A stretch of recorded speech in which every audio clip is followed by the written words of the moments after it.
Jake wiped the grease from his hands and looked at the clock on his workshop wall. It was almost midnight, and he was the only person for miles around. His small repair shop sat in the middle of nowhere, surrounded by desert sand and rocks. Most people thought he was crazy for living so far from the city, but Jake loved the peace and quiet. He had been fixing spaceships for nearly 10 years now.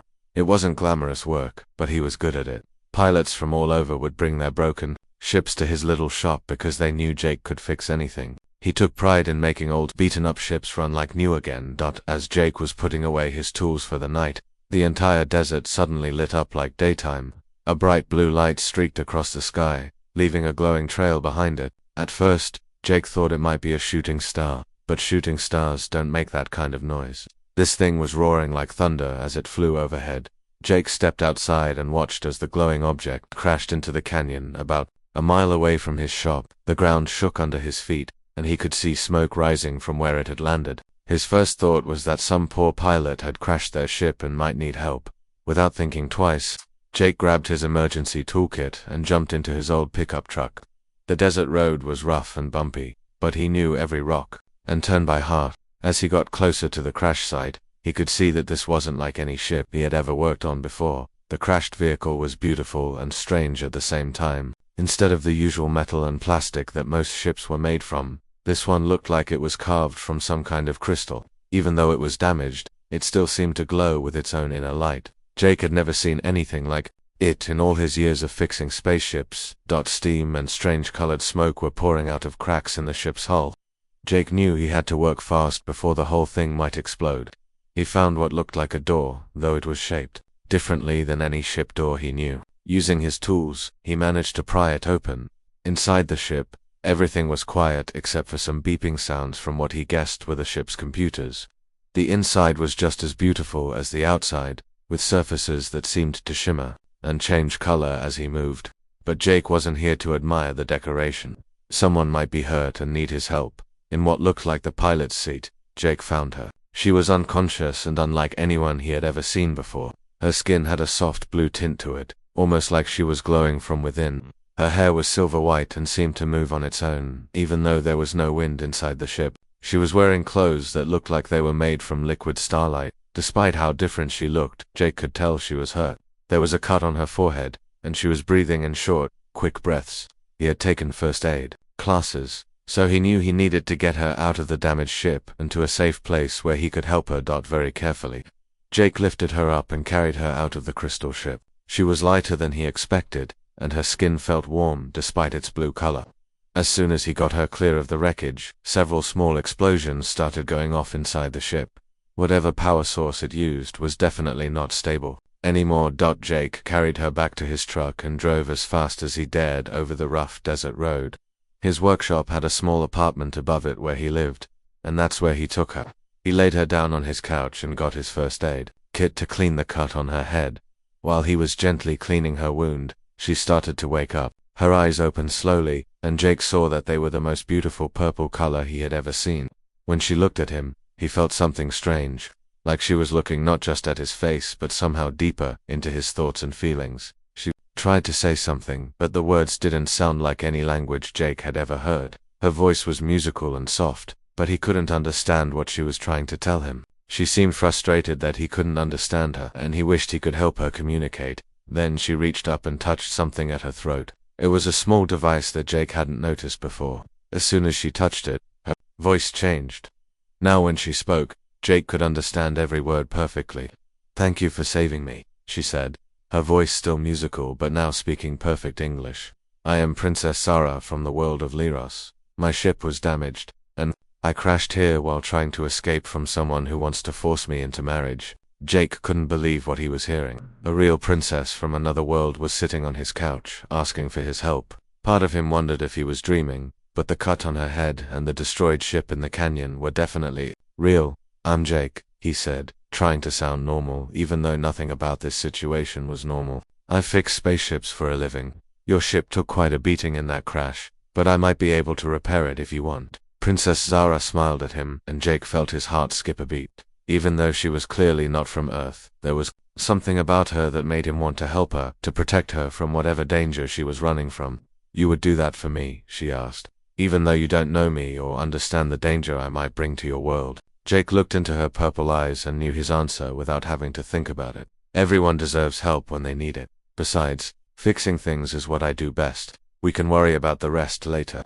As Zara smiled at him again, Jake realized that his quiet, simple life was about to become much more complicated. But looking at this beautiful, mysterious woman who had literally fallen from the stars, he found that he didn't mind the complication at all. The desert wind howled outside his workshop, but inside, Jake was already planning how he would fix it. A ship made of crystal and powered by technology he had never seen before. It would be the biggest challenge of his career, but something told him it would also be the most important thing he had ever done. Little did Jake know that helping Princess Zara would change not just his life, but his entire understanding of what was possible in the universe. The adventure was just beginning. The next morning, Jake woke up early and found Princess Zara standing by his window watching the sunrise paint the desert in shades of gold and orange. She had changed out of her damaged starlight clothes and was wearing one of his old work shirts and a pair of jeans.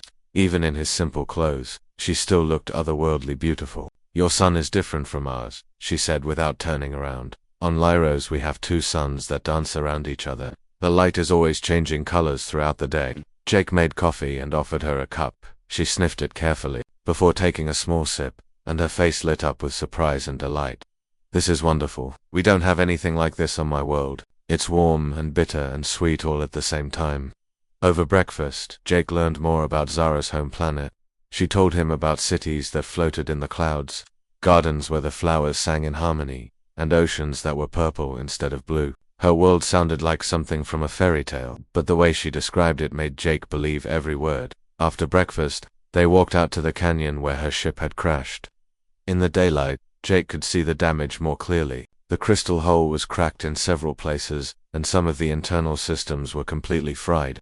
It would take days, maybe weeks to fix everything. "I don't recognize any of these components," Jake admitted as he climbed inside the ship to examine the damage. "But maybe if you explain how they work, I can figure out how to repair them." Zara smiled and climbed in beside him. As she started explaining her ship's systems, Jake was amazed by how smart she was. She understood not just how to fly the ship, but how every single part worked together. On her world, all royalty were expected to be scholars and inventors, not just people who wore crowns and gave orders. Working together in the cramped space of the ship, Jake noticed how naturally they complemented each other. When he needed a tool, Zara would hand it to him before he even asked. When she was explaining something complex, she seemed to know exactly which simple words would help him understand. "You have very steady hands," Zara observed as Jake carefully welded a crack in one of the crystal panels. "And you see patterns that others might miss. On my world, we would call you a master craftsman." Jake felt his cheeks get warm at the compliment. "I just like fixing things that are broken. There's something satisfying about taking something that doesn't work and making it run perfectly again."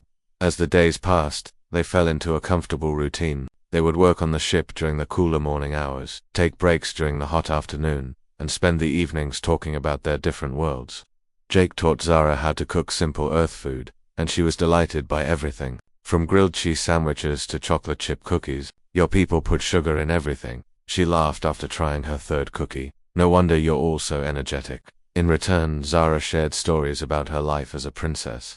But instead of talking about fancy parties and beautiful gowns, she told Jake about the loneliness of always being watched, the pressure of never being allowed to make mistakes, and the weight of knowing that her every decision could affect millions of people. "I've never had a real friend," she admitted one evening as they sat on his porch watching the stars. "Everyone who talks to me wants something from me, or they're afraid of saying the wrong thing and getting in trouble. You're the first person who just treats me like like a normal person." Jake looked at her, seeing not a princess from another world, but just a lonely young woman who wanted someone to understand her. "You are normal to me. I mean, you're extraordinary in a lot of ways, but you laugh at my jokes, you get excited about fixing things, and you make the best coffee I've ever tasted. That all seems pretty normal to me." On the fourth day, something unexpected happened. While they were working together to repair a particularly complex piece of equipment, Zara accidentally grabbed Jake's hand at the same time he reached for a tool. The moment their skin touched, Jake felt a strange tingling sensation, and suddenly, he could sense what Zara was feeling. He could feel her surprise at the connection. her curiosity about Earth customs, and underneath it all, a growing warmth whenever she looked at him. At the same time, Zara gasped and pulled her hand away. "I'm sorry," she said quickly. "That shouldn't have happened. My people have certain abilities that sometimes activate without warning." But Jake wasn't afraid or upset. The brief connection had felt natural, like two puzzle pieces fitting together perfectly. "What exactly happened?" he asked gently. Zara explained that her people could sometimes share thoughts and feelings through touch, especially when they felt a strong emotional connection to someone. It was rare and usually only happened between family members or very close friends. "Has this happened to you before with other people?" Jake asked. Zara shook her head. "Never. Not even with my own family. I don't understand why it's happening with you." That night, Jake couldn't sleep. He kept thinking about the moment when their minds had touched, and how right it had felt. He had always been a practical person who believed in things he could see and fix with his hands. But what he had experienced with Zara was beyond anything scientific or logical. The next morning, Zara seemed shy around him, as if she was afraid the mental connection might happen again. But as they worked together on her ship, the awkwardness gradually faded. They were too good a team to let anything come between them and their shared goal of getting her ship fixed. "Jake," Zara said as they took a break from their work, "I need to tell you something important. The man I'm running from, Prince Vex, he won't give up. He has ways of tracking people across vast distances. If he finds me here, he might hurt you or destroy your home." Jake looked at this brave, intelligent woman who had already come to mean so much to him.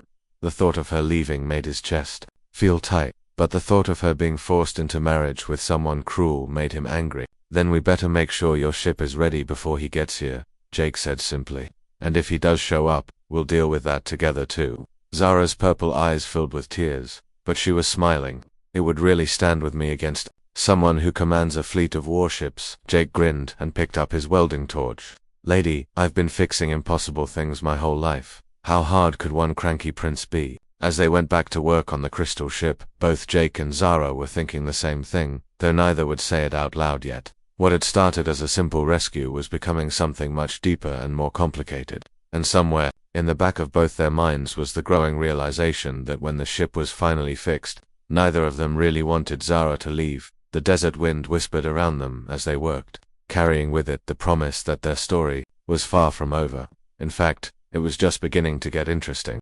Jake was welding the final crack in Zara's ship when his security system started beeping loudly.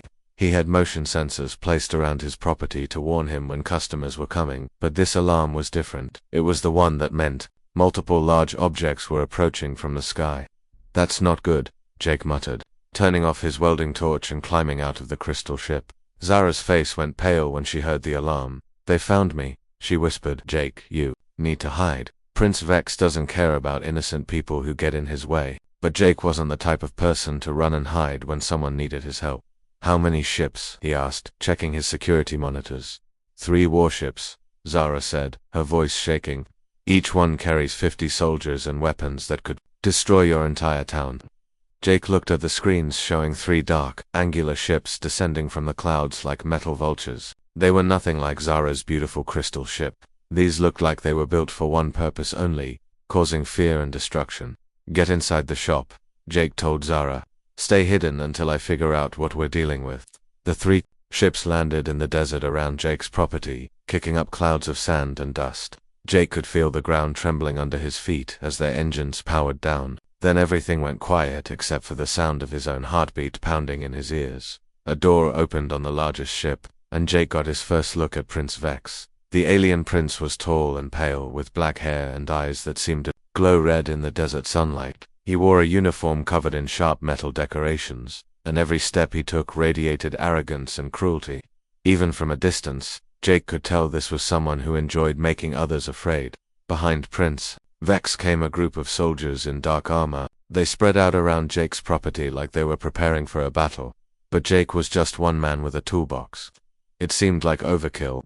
"Human," Prince Vex called out, his voice carrying easily across the desert air. "I know you have something that belongs to me. Send out the princess, and I might let you live." Jake stepped out of his workshop, trying to look braver than he felt. "I don't know what you're talking about. This is private property, and you're trespassing." Prince Vex laughed, but it wasn't a pleasant sound. Brave words from someone who doesn't understand what he's dealing with.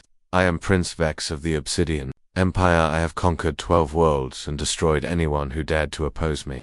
You are nothing but an insect compared to my power. Maybe, Jake said, keeping his voice steady. But this insect is telling you to get off his land. Prince Vex's red eyes narrowed, and suddenly Jake felt a strange pressure in his head, like someone was trying to push their way into his thoughts.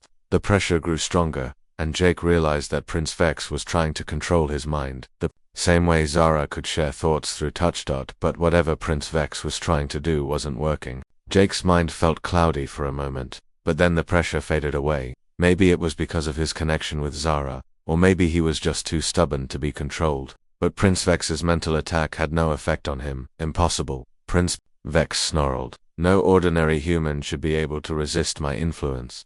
That's when Zara stepped out of the workshop. She was wearing her princess clothes again, the ones that looked like liquid starlight, and she carried herself with royal dignity, despite the fear Jake could see in her purple eyes. Leave him alone, Vex, she said firmly. Your fight is with me, not with this innocent man. Prince Vex smiled, but it was the kind of smile that made Jake's skin crawl. Princess Zara, you've led me on quite a chase across the galaxy, but it ends now. You will return with me and fulfill your obligation to marry me, or I will turn this pathetic planet into space dust. I will never marry you, Zara replied, and I won't let you threaten these people because of me.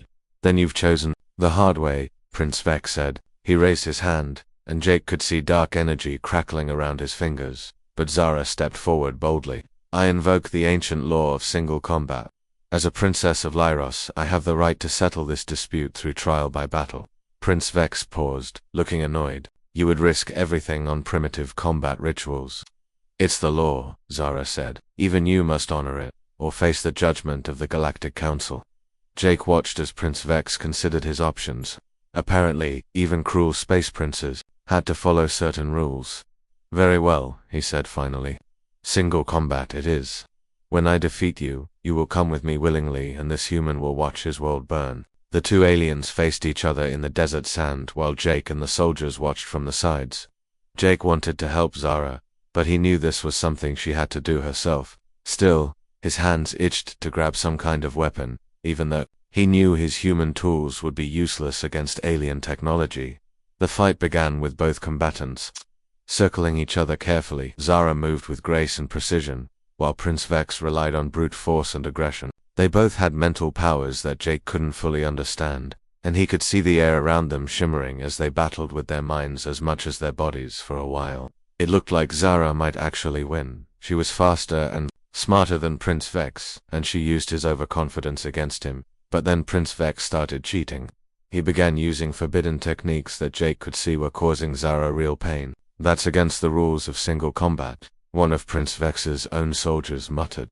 But none of them dared to stop their commander. Jake watched helplessly as Zara fell to her knees, overwhelmed by Prince Vex's illegal mental attacks. The alien prince stood over her with his hand raised, ready to deliver the final blow that would make her his prisoner forever. That's when Jake decided he'd seen enough. He might not have fancy mental powers or alien technology, but he was still a mechanic who knew how to improvise solutions to impossible problems. Racing back to Zara's ship, Jake grabbed some components he'd been working on and quickly wired them together with parts from his own equipment. He didn't have time to test his makeshift device, but sometimes you just had to trust that your instincts and experience would be enough. Jake ran back out into the desert with his jury-rigged invention just as Prince Vex was about to claim victory over Zara. Hey, Space Prince, Jake shouted. Try picking on someone your own size. He activated his device, and a powerful electromagnetic pulse erupted from it. The energy wave hit Prince Vex just as he was channeling his mental powers, and the feedback caused him to scream and stagger backward, his concentration completely broken. With Prince Vex's illegal mental attack disrupted, Zara was able to recover. Quickly she stood up with renewed strength and faced her enemy on equal terms for the first time in their fight. Now we fight fairly, she declared, and launched herself at the stunned Prince Vex. This time, the battle was over quickly. Without his cheating advantages, Prince Vex was no match for Zara's skill and determination. She defeated him soundly, leaving him lying in the sand while his own soldiers looked on in amazement. But even as Jake celebrated Zara's victory, he could see the sadness in her eyes. By the laws of her people, Accepting help from an outsider during formal combat meant she could never return to her homeworld without facing severe punishment. She had won the battle, but the victory had cost her everything she had known before. Meeting Jake, now they would both have to figure out what came next. After Prince Vex's soldiers dragged their defeated leader back to their ships and left Earth, Jake and Zara sat in silence on his porch. The desert was peaceful again, but both of them knew that everything had changed. Zara stared at the stars, beginning to appear in the darkening sky, and Jake could see tears rolling down her blue-tinted cheeks. "I can never go home now," she said quietly. "By accepting your help during the combat, I broke one of our most sacred laws. If I return to Lyros, the council will either exile me officially, or worse." Jake wanted to comfort her, but he didn't know what to say. He had saved her life, but in doing so, he had also cost her everything she had known before. "I'm sorry," he said finally. "I couldn't just stand there and watch him hurt you." Zara turned to look at him, and despite her tears, she was smiling. "Don't apologize for having a good heart, Jake. You did what you thought was right, and I'm grateful. It's just that my people have very strict rules about honor and independence." They went inside to tend to the cuts and bruises they had both gotten during the fight with Prince Vex. As Jake cleaned a scrape on Zara's arm, she winced not from pain but from something else entirely. "Jake," she said hesitantly, "there's something important I need to tell you. Something I should have explained days ago, but I was afraid of how you might react." Jake stopped what he was doing and gave her his full attention. "What is it?" Zara took a deep breath. "Do you remember when we accidentally touched mines while working on my ship? When our hands made contact and you could feel what I was feeling?" "Of course I remember," Jake said. "It was strange, but it didn't feel wrong or scary. It felt natural, like we were meant to be connected somehow." "That's exactly the problem," Zara said. "Among my people, that kind of mental connection doesn't happen by accident. It's the beginning of something we call a life bond.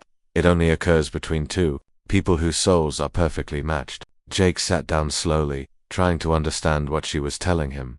"What exactly does that mean?"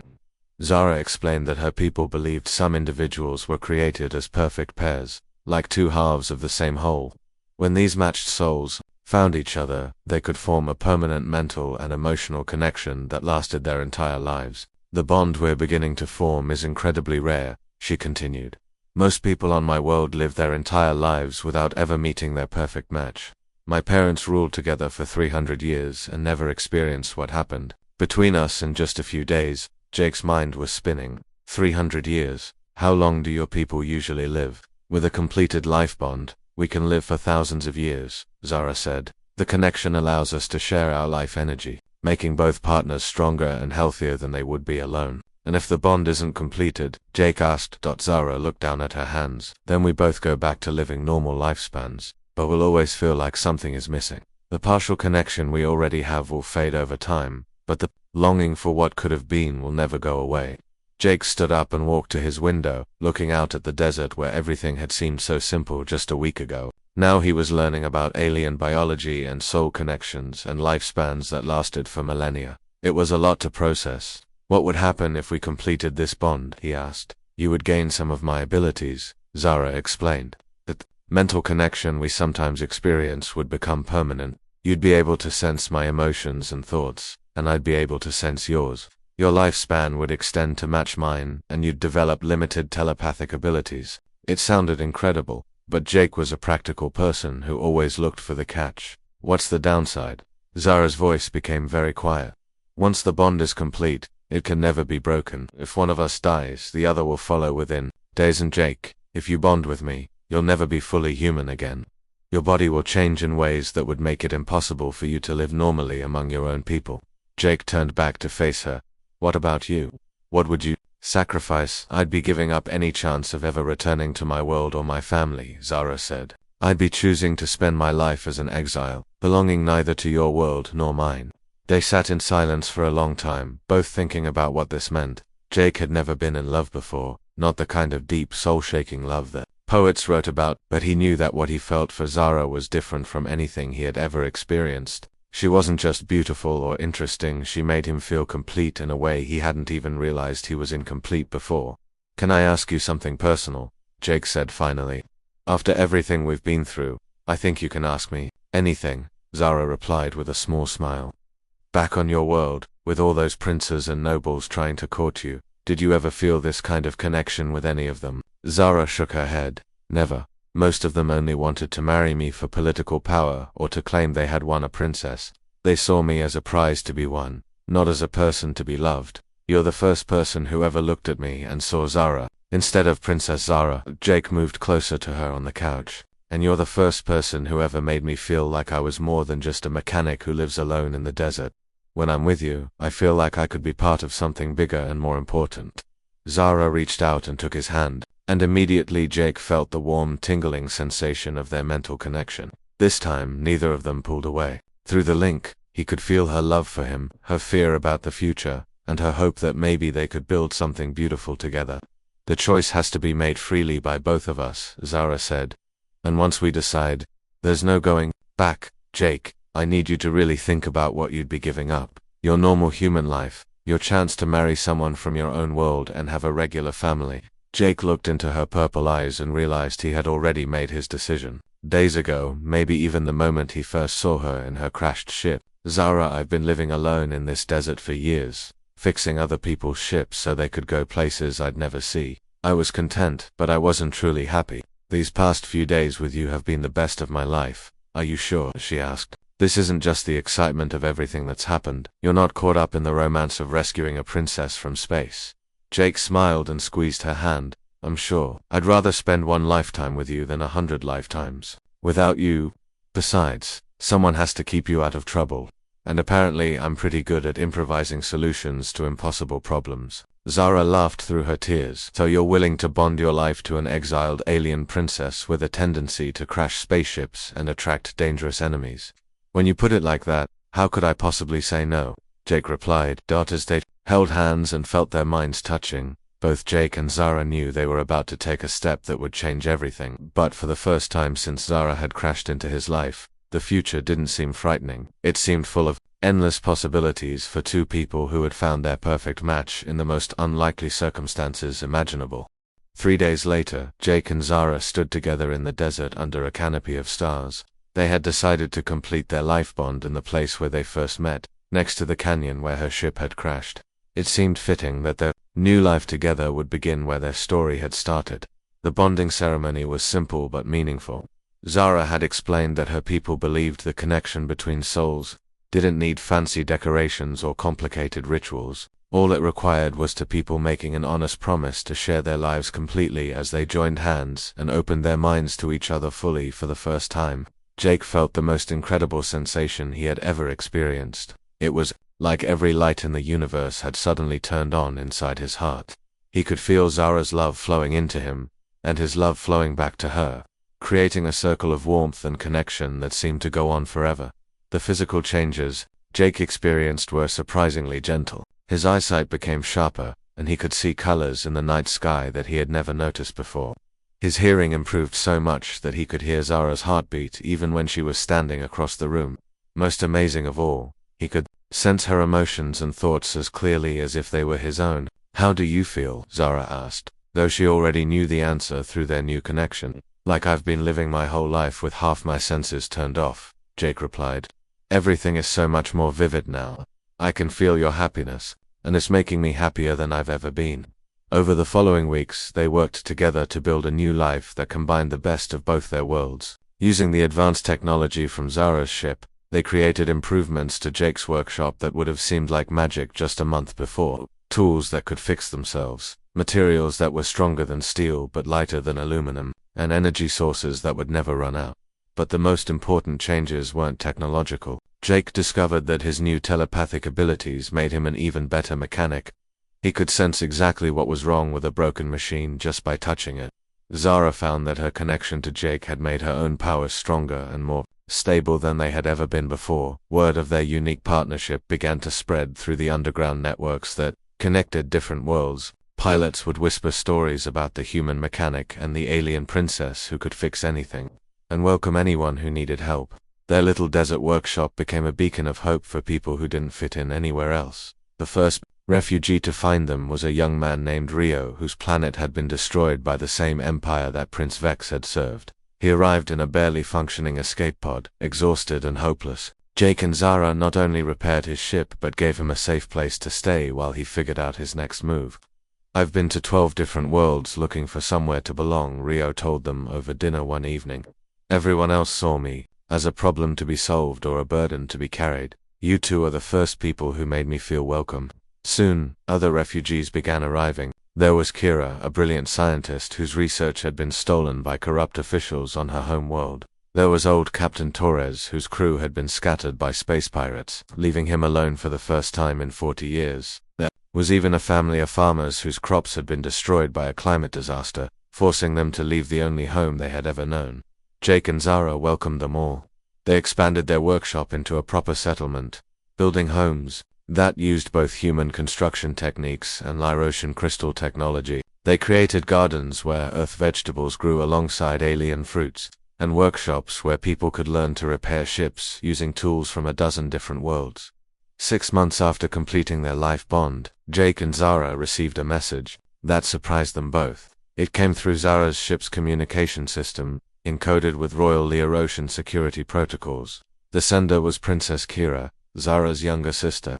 My dear sister, the holographic message began, I have wonderful news to share with you. Our father has stepped down from the throne, and the council has chosen me as the new ruler of Lyros. One of my first acts as queen was to officially pardon you for your actions during the combat with Prince Vex. Jake watched Zara's face light up with joy and relief as her sister continued. The council has decided that your victory over Prince Vex prevented a war that would have cost millions of lives. While you cannot return to Lyros due to the life bond you have formed, you are once again recognized as a princess of our realm. More importantly, the stories of your sanctuary have reached our world. The council wishes to offer you official support for your refugee settlement. The message went on to explain that Lyros would provide resources and technology to help Jake and Zara expand their sanctuary. Other worlds that had been freed from Prince Vex's empire wanted to contribute as well. What had started as a simple repair shop was becoming a symbol of hope and cooperation between different species and worlds. That evening, Jake and Zara climbed to the highest point near their settlement to watch the sunset paint the desert in shades of gold and purple. Through their mental connection, they shared their amazement at how much their lives had changed. Do you ever regret it? Zara asked, though she could already sense the answer in Jake's mind. Giving up your quiet, simple life for all this complexity? Jake pulled her close and smiled. The only thing I regret is that it took a spaceship crashing in my backyard for me to find you. Though I have to admit, our life together has been anything but boring. Zara laughed and rested her head on his shoulder. I used to think happiness meant having a crown and a palace and people bowing when I walked into a room. Now I know it means having someone who sees the real you and loves you anyway. As the stars began to appear in the darkening sky, they heard the sound of children playing in the settlement below. Some were human, some were from other worlds, and some were the first generation born in their sanctuary. Children who would grow up belonging to all worlds and none, free to create their own identity. Jake, Zara said softly, I have something to tell you. Through their bond, Jake could sense that whatever she was about to say was important and wonderful. What is it? Zara took his hand and placed it on her stomach. Our child will be born with the heritage of 2 worlds. He or she will be the first of a new kind of person, carrying the best of both our peoples. Jake felt tears of happiness rolling down his cheeks as he held his wife and their growing family. When Zara had first crashed into his life, he had thought he was just fixing a broken ship. He had never imagined that he was actually beginning the greatest adventure of his life. Looking down at their thriving settlement, filled with people from dozens of different worlds who had found a home together, Jake realized that sometimes the most beautiful things in life come from the most unexpected places. All it takes is someone willing to help when help is needed, and the courage to believe that love can bridge any distance, even the space between worlds. The desert wind carried the sounds of laughter and conversation from their settlement, and Jake knew that their story was far from over. In fact, it felt like it was just beginning.